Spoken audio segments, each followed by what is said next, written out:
let's meet our presenter. Dr. Stephen Posar is a clinical professor of geriatric neuropsychiatry at St. Mary's College in Notre Dame, Indiana, and he's the CEO and founder of GuideStar Eldercare. He is also the president and founder of the Stephen L. Posar, MD, Eldercare Foundation. Dr. Posar, it seems like we've hit a really good time for holding this presentation. I'd like to start by asking you, why has it been so difficult for CMS to achieve its desired behavioral health outcomes over the last decade and a half? Well, thanks for that nice introduction. I'm really excited and privileged to be able to talk about a range of issues and opportunities that are near and dear to my heart. What I'm hoping is not necessarily to provide definitive answers, but to pique your curiosity and get you excited about looking at a perhaps different paradigm for approaching these folks. Okay. Sizing the problem is actually a little bit more challenging than we normally think. There are about 3 million long-term care residents with neurocognitive degenerative disease, what commonly is called dementia, also called Alzheimer's disease-related dementias, which is really, in my opinion, doesn't do justice to what we're going to be talking about. Health statistics indicate about 50% of all nursing home residents have a dementia diagnosis, but if you dig deeper into the numbers, the short stay residents are really not going to be our primary issue. It's really for all of us, the long-term residents, and the number that's often used is frankly a gross undercount. What's happening is quite simply diseases of advanced stage are becoming increasingly prevalent as our society becomes older and older. There are now more Americans over the age of 65 than there are 18 and younger. We are becoming a rapidly aging society, and consequently, diseases of advanced age are becoming increasingly prevalent. 20 years ago, really nobody was talking about dementia, and now it's the sixth leading cause of death in the United States. As we age, this is going to rise in that list and become increasingly prevalent. What we're dealing with is a situation in which we've got really fascinating and great approaches to various disease states and organ failure for everything except your brain. We're even at a point right now where we're starting to do renal transplants from genetically engineered pigs, but no one is getting a genetically engineered pig brain to replace theirs. So everything else is moving along quite briskly, but our ability to impact brain health is in its infancy.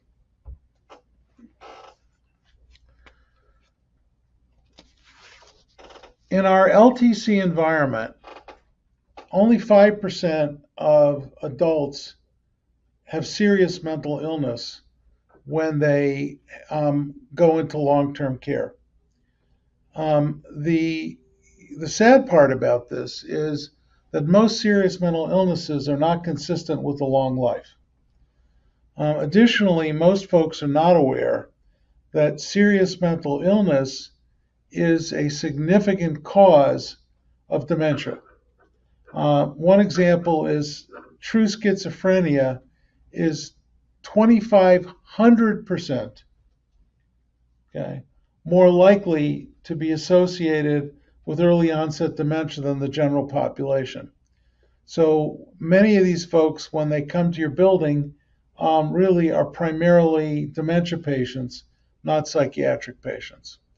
What we know is that virtually 100% of all long-term care residents will wind up getting an Axis I diagnosis mostly as behavioral and psychological symptoms of dementia. And at least 60% of these are severely impacted by their psychiatric impairment. And that is typically defined as someone who would meet the CMS criteria for an acute inpatient psychiatric admission. The current standard of care involves psychiatry and psychology. And this is really a demonstration of the fact that long-term care sort of exists on a clinical island, and like a deserted desert island, not a tropical paradise. Okay.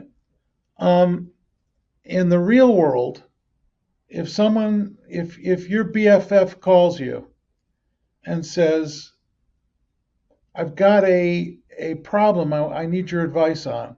The last couple of weeks I've had double vision. My vision is blurred. My hands and feet are tingling. My legs are getting weak. I get a little confused periodically. I'm heat intolerant. And oh, by the way, I'm really anxious and I'm a bit depressed.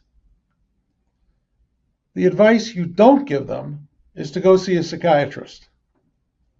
The advice you give them is, Jane or John, I'm a little concerned. You've got a neurologic problem. It might be MS. And I've got a really good neurologist I want you to see. For 95% of this population that's admitted, they're in the same situation. They were fine before they got a progressive neurologic disorder, and nobody has sent them to see the neurologist. Okay? What winds up happening is, to your BFF, they see the neurologist, they get a whack of steroids, they get put on some biologicals, and in 8 to 12 weeks they're in complete remission from their MS after an appropriate workup. And then, if they're still anxious and depressed, they can go see behavioral health. We don't do that in the population that we serve. What happened was 40 years ago, when this tsunami of neurodegenerative disease first began to express itself,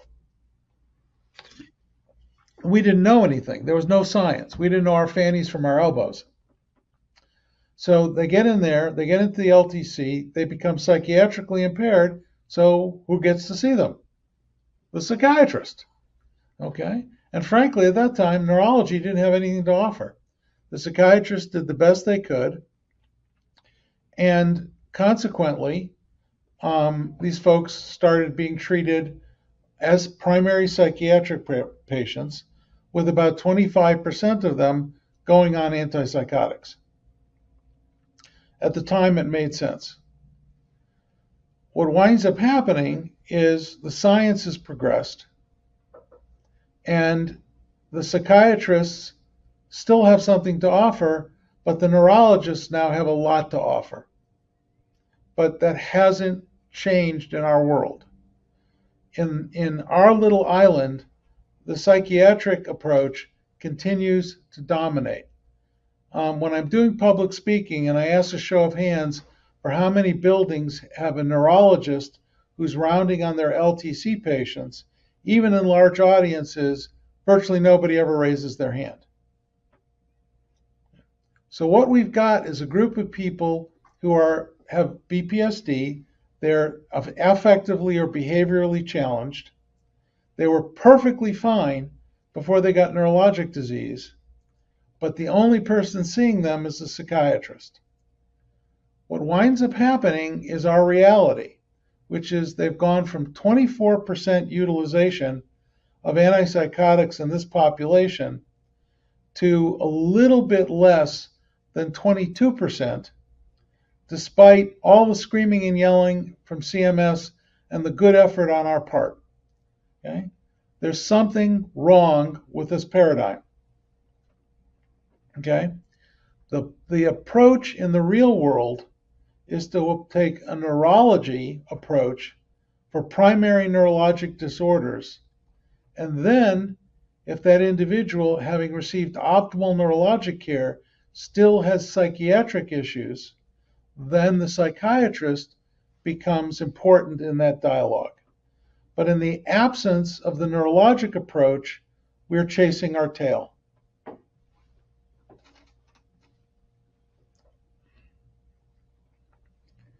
There are currently 3 excluded or qualifying diagnoses for the use of antipsychotics in our shared population.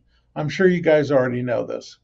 Schizophrenia/schizoaffective disorder, Tourette's syndrome, and Huntington's disease. When CMS started pushing on this, strangely enough, the diagnosis of schizophrenia increased 200% during a 4-year period, and the use of anticonvulsants jumped from 28 to 40% during the same time period. That sounds more than a little fishy, and in point of fact, it is. The diagnosis of schizophrenia at about the time when CMS began was defined by CMS. It turns out that they published a set of requirements to make the diagnosis, but the principal exclusionary approach was you may not diagnose schizophrenia with onset of symptoms before the age of 12 or after the age of 40. So if you become ill with psychosis after the age of 40, by definition, you're not schizophrenic. And as a clinician who's treating tens of thousands of these patients, I completely agree with that. There is no such thing as geriatric onset schizophrenia. If you are not schizophrenic by the age of 40 and you're psychotic, you've got to look for something else driving that bus. And in point of fact, new onset schizophrenia in your 30s, and in particular late 30s, is rare. Yes, it occurs, but it's not a common problem. Our experience now is relatively deep in providing care with a neurology focus in addition to the regular interdisciplinary team. We are not advocating a complete redo of the recipe. We're adding an ingredient. Okay. And what we're seeing and measuring and now publishing are very, very significant improvements in a number of key outcomes, both clinically and on a compliance basis. So what we're finding is by the addition of CMS guidance with a primary neurologic focus, that our compliance with CMS expectations diagnostically is virtually 100%. We published a study, which is actually the last slide here, in which by taking this approach, we were able to reduce antipsychotic utilization in this population by almost 70%. This is after a 15-year effort by CMS with a reduction of less than 10%. The really gratifying elements of this is the overall improvement in the clinical status of these patients is driving other outcomes. We have seen in a number of instances really substantial decline in the need for acute inpatient psychiatric admissions. We've pioneered with a couple of our clients some all behavioral health buildings. And in those, we're seeing reductions in acute inpatient psychiatric admissions of up to 75%. Similar reductions in these buildings are tracking for emergency room referrals. So this traditionally highly challenging and unstable population becomes extremely stable, and we're looking at ED referrals and psychiatric admissions compared to a general non-behavioral health building where we're seeing 50% or greater reductions in these outcomes compared to a general building. So this is really incredibly gratifying. And obviously in that mix, we're also seeing essentially 100% CMS compliance with anticonvulsant utilization. The quality of life for the residents, for their caregivers, for their loved ones is substantially improved. And we are actually in the process of publishing our results, and hopefully with sometime next year, we'll be able to publish this. This is not our data. This is the CMS reporting data. So this is fully validated. So what we're typically seeing is this range of diagnoses. And the vast majority of diagnoses are reported as either Alzheimer's disease or dementia NOS. This is really critical because the science has now reached the point where each of these diagnoses can be dealt with individually. They have their own clinical presentation. They have in the main, not entirely, but they have specifics about how to treat them, what to look for, and how to approach them. They have their own prognosis and their own needs. So it's absolutely essential that an investment in diagnosis gets made so that you can differentiate these. And I'll give you just one example. One of the diagnoses that tends to frighten buildings is dementia with Lewy bodies. And one of the reasons is because they have a tendency in the middle of the night to explode. They typically get out of bed, they're falling, they're running down the hall, they're raising hell, and it's a mess for everybody. Well, it turns out there's a very simple therapeutic approach to these people. Wake them up. They're actually asleep. They have something called REM behavioral sleep disturbance very commonly. And what happens is when normal people dream, they have what's called REM atonia. They can't move while they dream. With Lewy body, they can move. They're sleepwalking. And what they're doing is they're acting out their nightmares. Right? So when they do that, basically you wake them up and then take them back to bed, but there is a specific pharmacologic cocktail designed for this particular sleep disorder. And if you give it to them, you can pretty much suppress this indefinitely.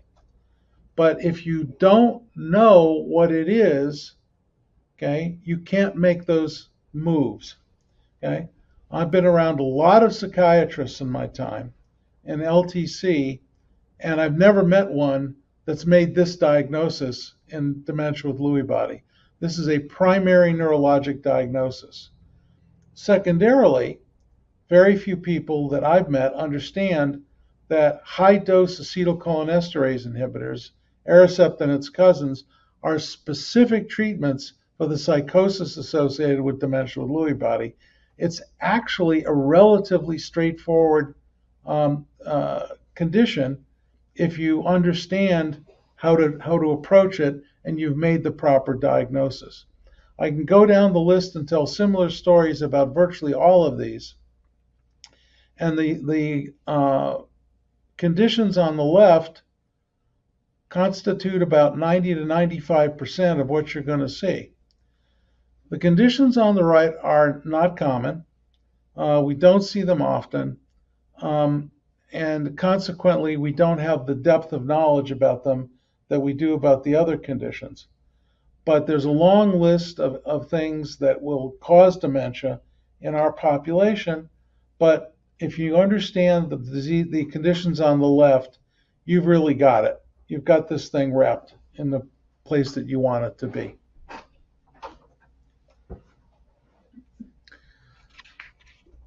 One of the key elements that neurology contributes is not only looking at the primary diagnoses. There is a group of conditions that go along, they're fellow travelers, comorbidities, that are not necessarily specific to the primary diagnosis. These are downstream problems that a number of these dementing illnesses can cause. And our experience is a third to a half of the difficulties that these patients represent are caused by these conditions, not just their primary diagnosis. To make matters even more interesting, these things do not necessarily come to you as singletons. They can come, you can have multiple conditions on this list and others that are occurring simultaneously. So these can be very, very problematic and require a fair amount of neurologic insight and diagnosis and treatment. And again, I'll give you a single example, which for me is just something I've been very interested in lately, which is epilepsy in geriatric patients.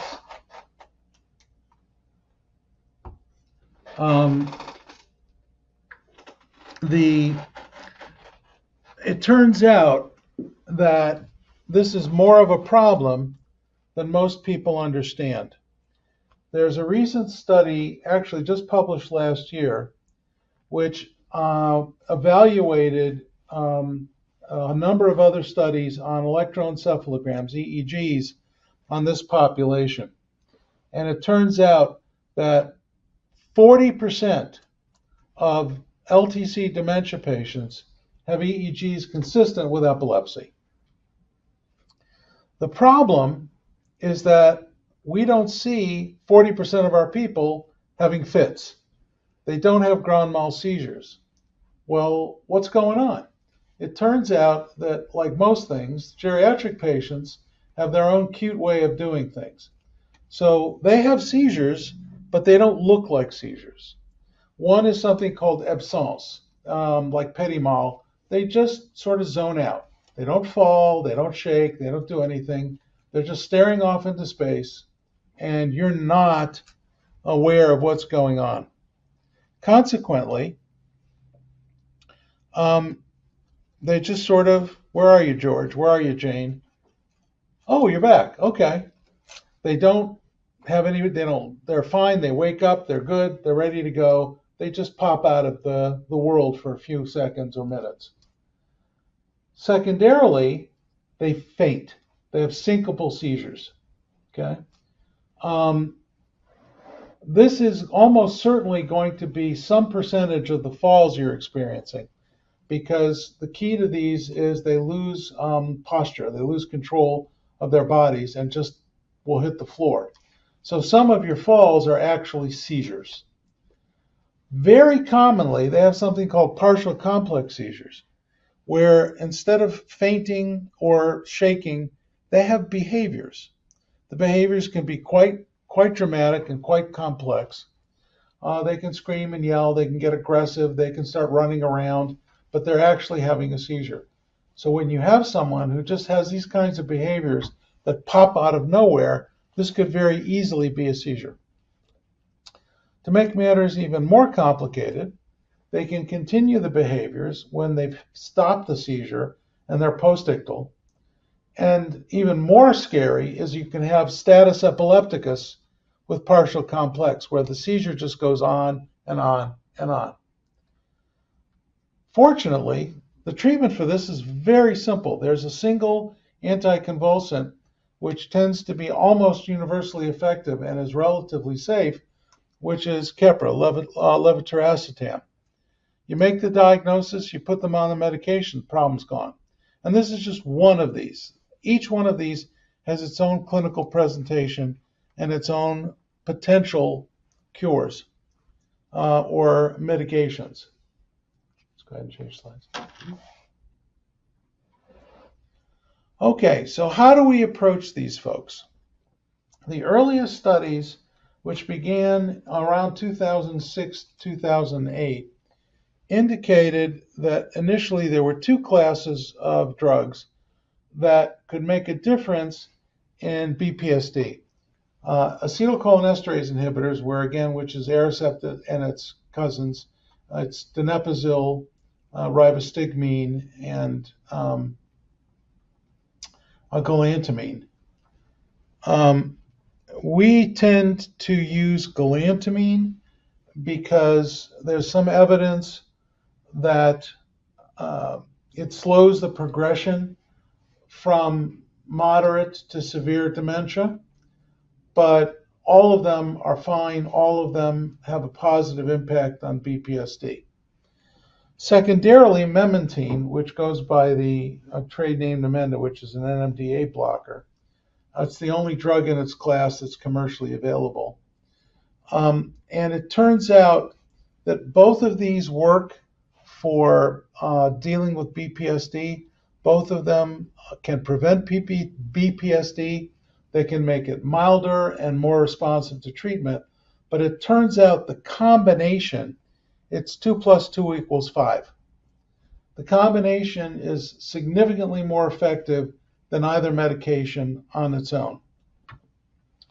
Later research indicated that using selective serotonin reuptake inhibitor antidepressants has a significant additional impact and synergistic with the other two for mitigating BPSD. That's a serotonergic drug by definition, and we know that serotonin plays a role in psychosis as well as a mood regulation. So if you're looking at stabilizing mood, do not use anticonvulsants, okay? With the sole exception of if you have diagnosed bipolar disorder. But SSRIs can be very helpful in mitigating and smoothing out mood disturbances. The sort of short list of medications that we routinely use in this population and treatments that we do use anticonvulsants, okay? But we use anticonvulsants for convulsions, for seizures. They also can be useful if you're treating migraines and other kinds of headaches, and they're useful for neuropathies, but please do not use them as mood stabilizers. They do not have a place in the psychiatric armamentarium except for diagnosed bipolar disorder. Somehow there's been an urban myth that these will stabilize and smooth out moods in dementia patients, and the literature on this is absolutely clear they don't work. And what you're doing is buying a bag full of side effects for no good outcomes. On top of that, CMS is getting really cranky about trying to use these as a substitute for antipsychotics. They don't work, they're not helpful, and they can make you quite sick. Dextromethorphan is really interesting. It's basically cough medicine. So if you get a bottle of Robitussin DM, the DM stands for dextromethorphan. It's a powerful NMDA blocker, and it is useful in pseudobulbar, but it's also now we find out in combination with bupropion, with Wellbutrin, potentially useful for agitation, and the combination is useful for resistant depression, but that's a whole nother topic. In our environment, resistant depression can frequently be caused by obstructive sleep apnea. So that's a diagnosis you want to make. You want to be aggressive about finding that out. And if they'll keep it on, the addition of CPAP can be extremely important. Beta blockers can also be used for folks who have a certain style of agitation. And on the opposite end, amphetamines for severe apathy and catatonic depression certainly can be helpful.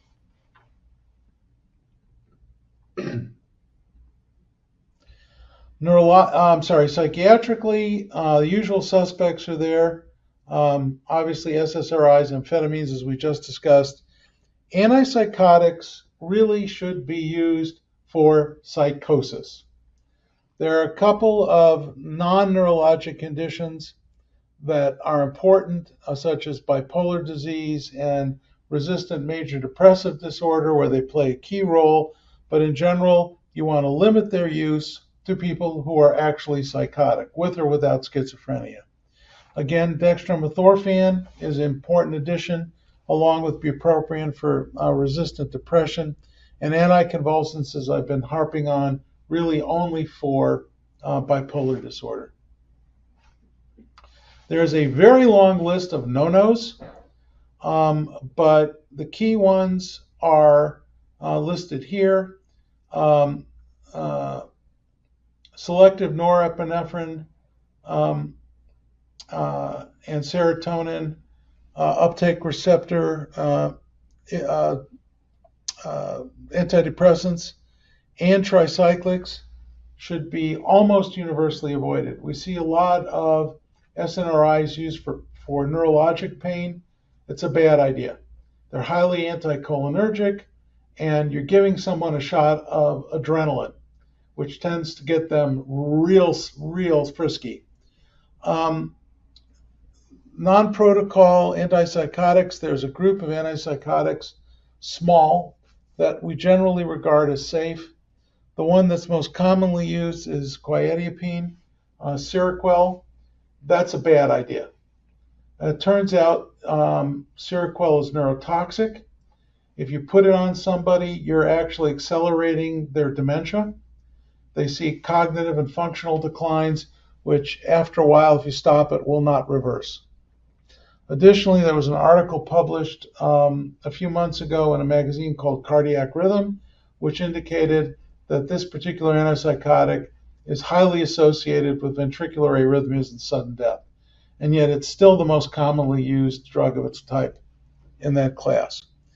Benzodiazepines have some very specific uses, but in general should be avoided. And if you're treating anxiety, SSRIs are going to be more effective and safer than benzos. Anticholinergics, I'm assuming you know about. They are all neurotoxins, and they all create problems. So for virtually all conditions, there's an available substitute. Anticonvulsants, we've already discussed. Insulin is a pet peeve of mine. Hyperglycemia is a rarely dangerous, but hypoglycemia is common and highly problematic in this population. And we see a lot of folks on dihydropyridone, calcium channel blockers, which are associated with delirium in this population. So how do we do this? 6 steps. The first is diagnosis, diagnosis, and diagnosis. And everybody gets to play in that sandbox. There's an old expression, if you don't know where you're going, any road will take you there. So as I tried to indicate, specific diagnoses, both of primary and secondary conditions, are absolutely critical. You've got to make that investment. We have to partner with pharmacy.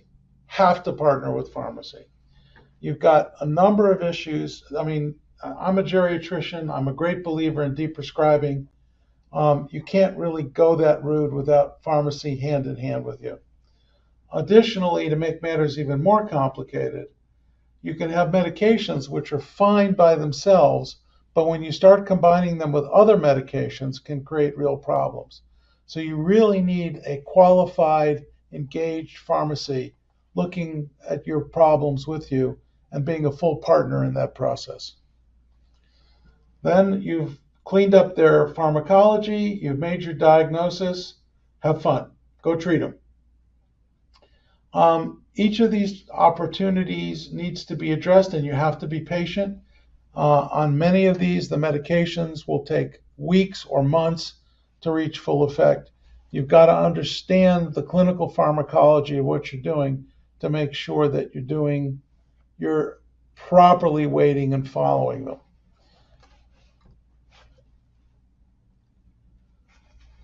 When the neurology is satisfied, when you've made the progress that you need to make, you got to take a deep breath and let the rest of the team sit down with these patients.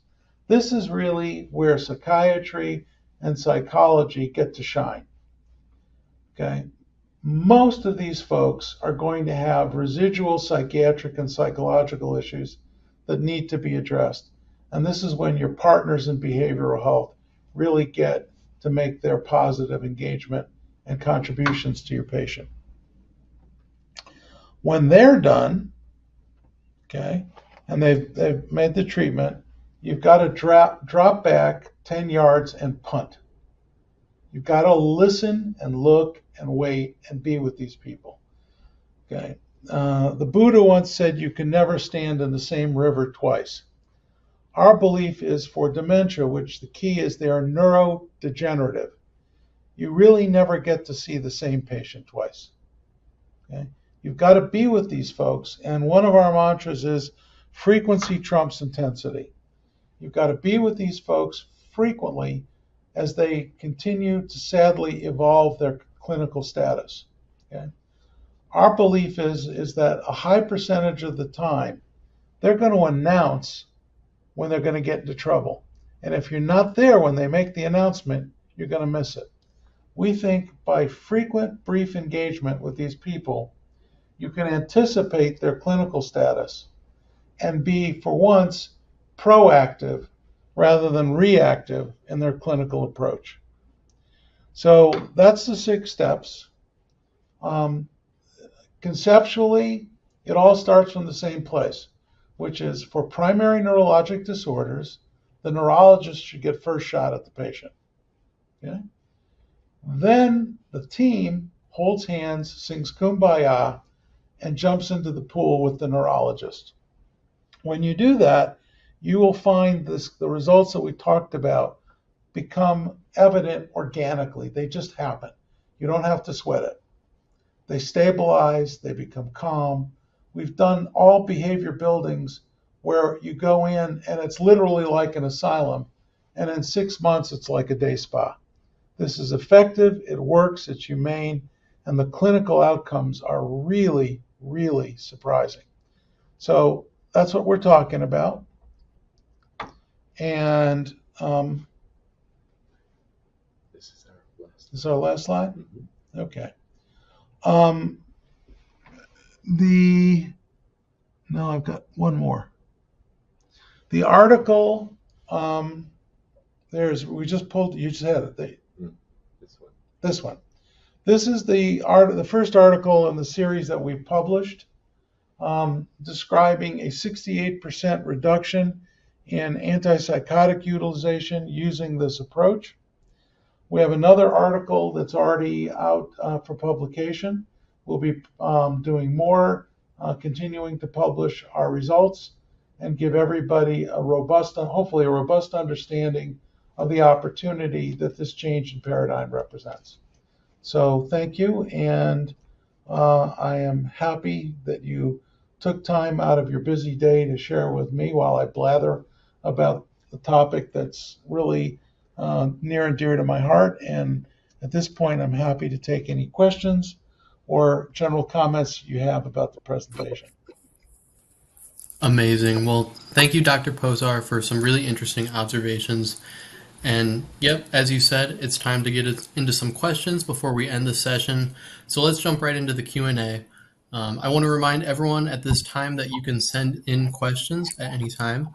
And also, a recording of this presentation will be made available at www.mcknights.com/092424. That's www.mcknights.com/092424. Let's start with a question from Kim. I find that most people are not aware that people with LBD can be harmed by some of the antipsychotics. What are you seeing regarding this? Depending on how you want to look at it, in this population, there really isn't such thing as a safe antipsychotic. There's literature which indicates that several of them are safer than others. On our protocol, we use olanzapine, Zyprexa. We use risperidone. We're using Risperdal. We're using aripiprazole, Abilify. and obviously Nuplazid for Parkies patients. We are beginning to become more comfortable with Rexulti, this newer antipsychotic.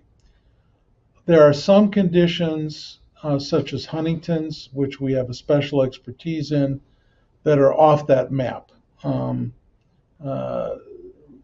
So, will we occasionally use other antipsychotics? Yes, but that's rare and that's for specifically less common conditions. We find that for dementia with Lewy body, the antipsychotic that seems to be the most effective and is on the safer list is olanzapine, is Zyprexa, and we've been quite comfortable with that. Thank you. You also mentioned, I believe, a cocktail in LBD. Can you please expand on what that means? It's a question from Annie. Yeah, the cocktail is there are essentially two versions of that: one while you're awake and one while you're asleep. For REM behavioral sleep disturbance, the cocktail tends to be um, a high dose melatonin, trazodone, and traditionally a benzodiazepine. But lately, there's an opportunity to avoid benzos by using dual orexin reuptake receptor antagonists. So, but there's no single agent for in this population for REM behavioral sleep disturbance. So, a combination of high dose melatonin and trazodone is the base, and then either add a benzo or a DORA to that. In terms of during the day, the one of the key diagnostic elements for dementia with Lewy body is psychosis.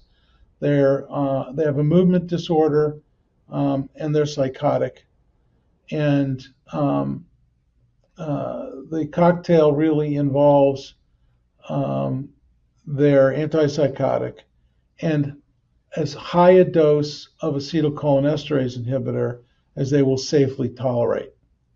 In addition to GI disturbances with these, you can also see bradycardias. So you have to titrate the dose to their tolerance, but you want to go on the high end of all dosing. So that particular combination is helpful, and obviously they've got movement disorders, so you want to go with antipsychotics that tend not to exacerbate that. An example of one that tends to make movement disorders worse would be risperidone. They are more highly associated with EPS. Awesome. Thank you for that. We have a question and a follow-up from Anna. How do we get current physicians practicing in LTC to adopt these standards and recommendations, as so many refuse the pharmacy recommendations and continue to prescribe based on old information?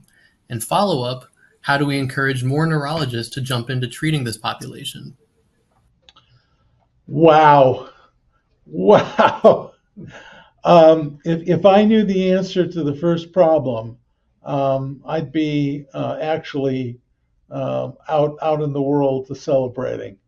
All of us understand that changing physician practice patterns is a challenge.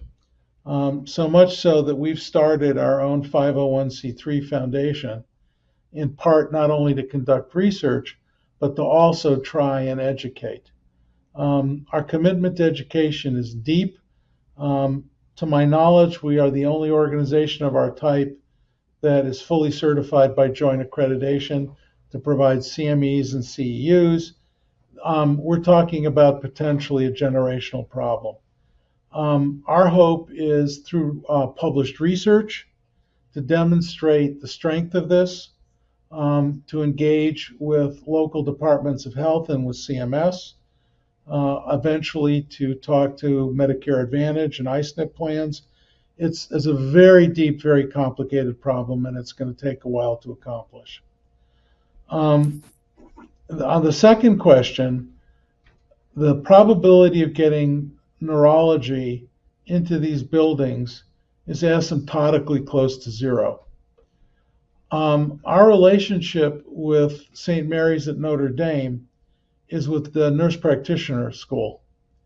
And what we've done is we've been developing and actually launched a certificate program for nurse practitioners to get an education in geriatric neuropsychiatry so they can go into nursing homes to manage this. So the hope for this at the building level is to educate NPs and PAs and have them specialize in this area because there's a national shortage of neurologists to begin with, and they simply are not comfortable in general being in a LTC environment. That's not what their zone of comfort is. So the answer is to extend that knowledge to neurologic NPs and PAs, let them carry that torch. Thank you. I want to give our audience a quick thank you. We're getting a lot of really awesome questions, so I just want to thank you all for your engagement. We have a next question from Susanna. It says, at what point do you question the efficacy of Namenda and Aricept? That's a super good question. And on an individual patient basis, you can never really tell what's going on because there's so much variability in this population. And what you're really measuring is a negative. What you're measuring is they don't get BPSD. So what we're really presenting to y'all is a population-based data set. We have two separate data sets. One is in these all behavior buildings, where the impact of these medications is incredibly dramatic. And then secondarily, another set where we're looking at a regular population in these buildings. And what we're seeing is statistically significant declines in BPSD issues. But in an individual patient, obviously, measuring a negative is always problematic.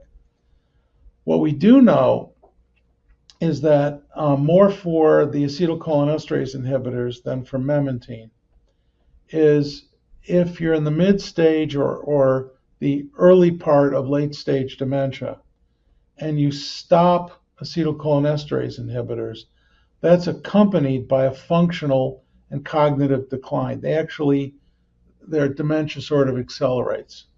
So what we see is a lot of primary care saying, well, it's not helping, so we're going to stop it. And then, of course, they get into trouble. So the problem with all of these is you have to look at the group outcomes and group dynamics to measure the effect. But individually, measuring a negative really is impossible. What we do see is that when you get BPSD and you're on these medications, they are much more responsive to treatment than without. So one thing that we do know is if they get BPSD and you stop these medications, their BPSD exacerbates. So that's sort of how we track it. Great. We have time for one last question. This one's from Jean. Anecdotally, we noticed that UTIs escalate dementia behaviors. Some skilled nursing facilities are declining to treat UTIs. So how can this be treated effectively? Well, you just hit a major hot button for me. We're working on an extensive white paper on agitation as a syndrome in this population. And what we see is folks with documented UTIs can, like any other significant medical problem, they can become unsettled. And that's not specific to UTIs. What we see is people who become acutely agitated, and there is another sort of urban myth where someone tries to snag a urine on an agitated, combative patient. The urine is always going to be contaminated 100% of the time. They see some critters running around in the urine. They make a diagnosis of UTI. They put them on Cipro. Somebody gets the bright idea to load them up with Haldol.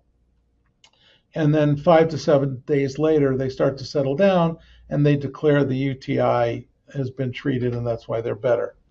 None of that is true. Okay. It turns out the assessment of an acutely agitated patient for UTI is incredibly difficult. You can't check suprapubic or abdominal tenderness, costovertebral tenderness. They don't have fevers. They don't have this. They don't have that. And it turns out it's not a UTI.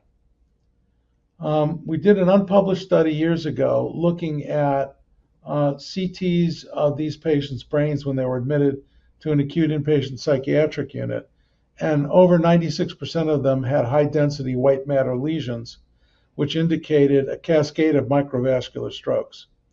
Our opinion is these acute agitations in that environment are actually acute microvascular strokes around their amygdala or hindbrain, which is their crazy place. And what they're really having is a reaction to a microvascular stroke. This is one of the few places where benzos play a huge role because they not only quiet you down neurologically, they keep you from having seizures, which are extremely common in this population. So you are correct. UTIs are being overdiagnosed and being attributed to a cause when someone becomes acutely unstable. Where you're right is when you've actually diagnosed the UTI and then they become unstable. That's really a delirium. But these other events are not UTIs, it's overdiagnosed, and these are almost always acute microvascular events. Amazing. Well, I want to thank you for all your observations and your insights. To our audience, we hope you've enjoyed today's webcast. I know I have. The session will be available shortly at www.mcknights.com/092424. We'd like to give our special thanks to Dr. Stephen Posar for some excellent insight today, and we'd also like to thank our session sponsor, GuideStar.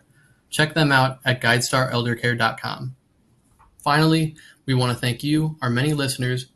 You've been a big part of the success today, and we look forward to seeing you again at future McKnight's webcasts. Please keep up to date on all of our offerings by checking in at the events and webinar tabs on mcknights.com.